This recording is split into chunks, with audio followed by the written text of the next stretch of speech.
It's been ages since I last uploaded. Wow. Well, hello everyone. Since it's spooky season, I figured it'd be a great time to talk about some games to look into. I won't be spoiling any of these games, and I'll just talk about what they are so that you can check them out for yourself. Most of these games are short experiences, and not all of them are exactly horror games, so keep that in consideration. I do suggest giving them a go and experiencing them for yourself too. And also, don't mind my voice. I have a really bad cold right now. Without further ado, let's begin.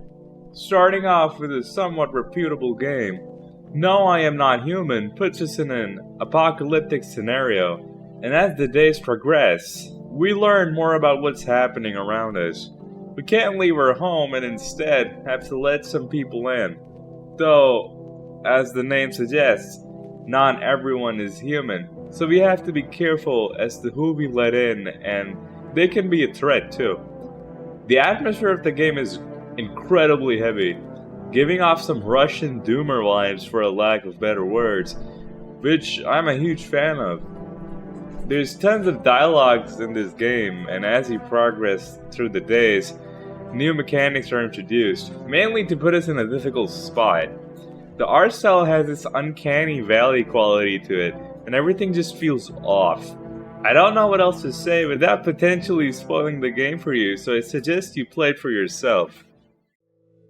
This game deals with some heavy themes, so if you are someone who's not doing well in the noggin, I suggest skipping the suggestion, going to right here for the next one.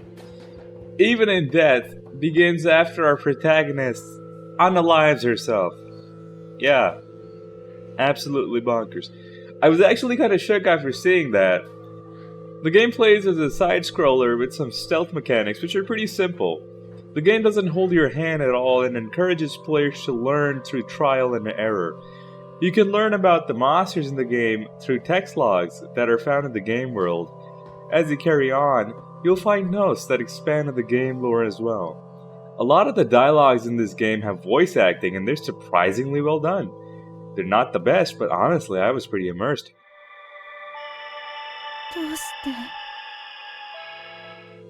It's a very humble game as far as mechanics and production goes, but it's solid and everything that it does is done well.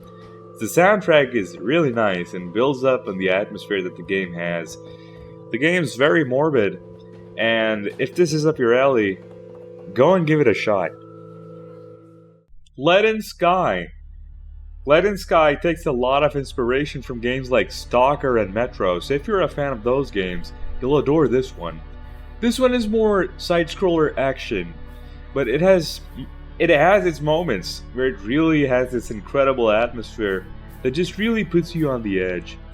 It's surprisingly difficult, but the gunplay is impeccable. The soundtrack is awesome, having influences from metal and post-rock.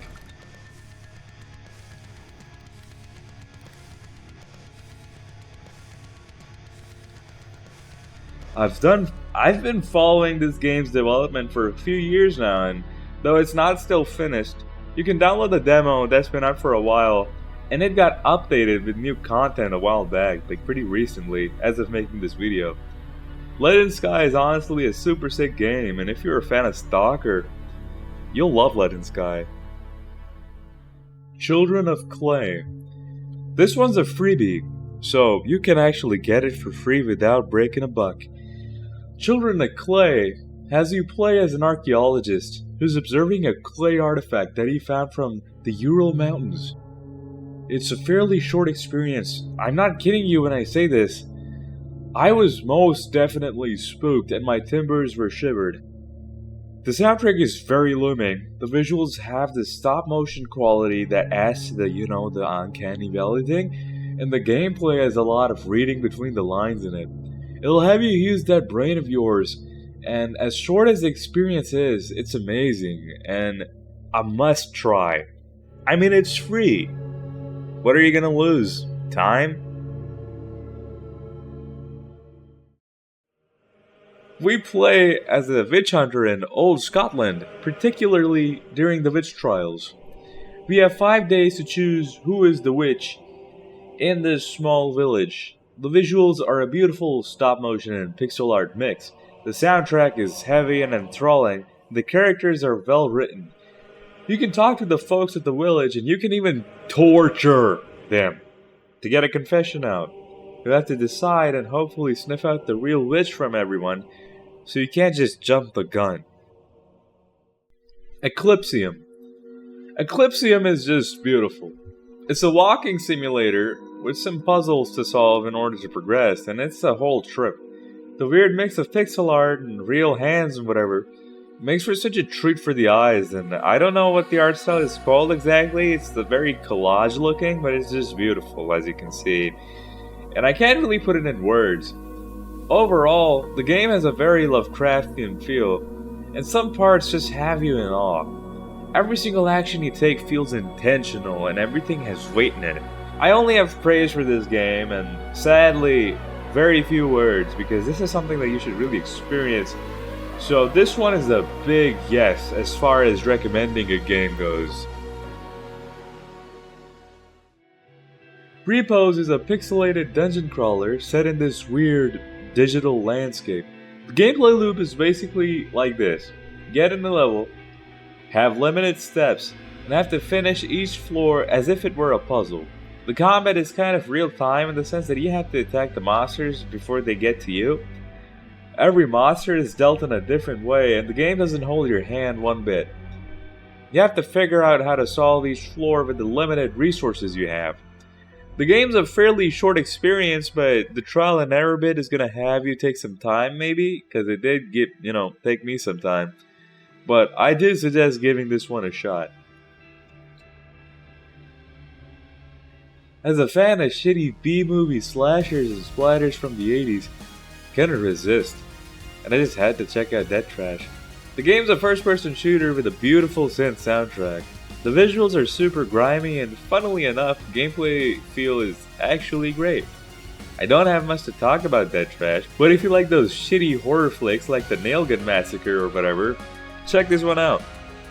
The game is fairly short too. It's got a few boss fights and whatever, and I liked it. It's a really good game to kill the time to, especially this season.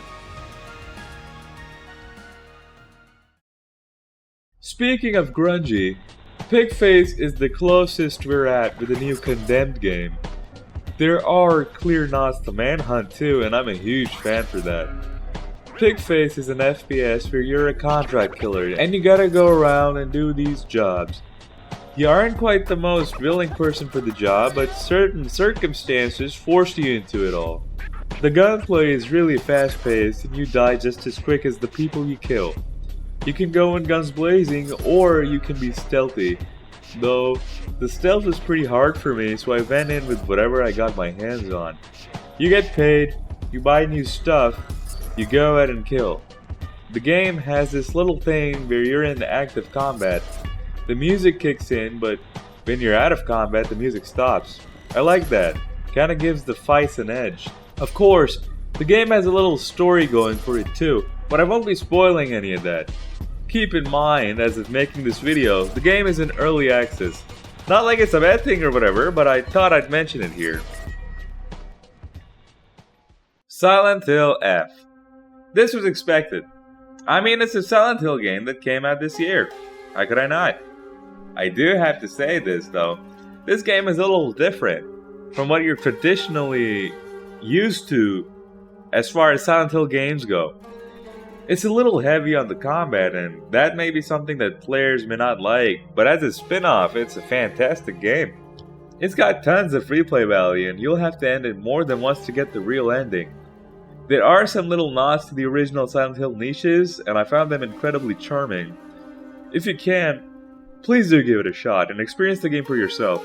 It's very heavy on atmosphere, and though you can certainly pack a can of whoop-ass, you're not Doom Guy, and you'll definitely be overpowered.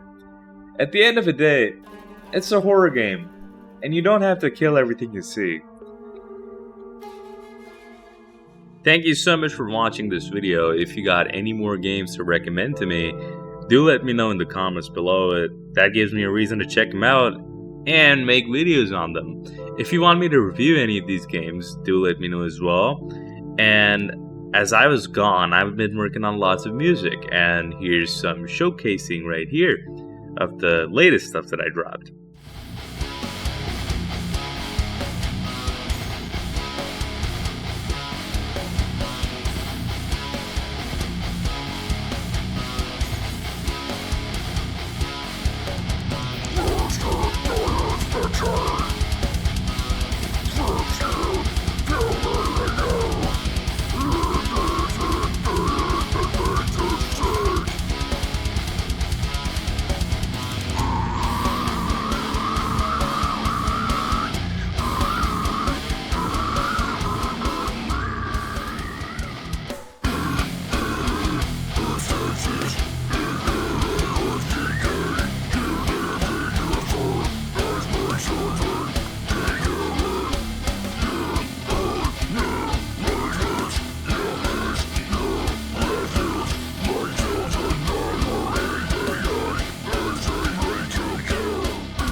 If you liked any of that, you can catch that down in the description. It's available on all streaming platforms. And again, thanks for catching me on this video, and I'll see you guys in the next one.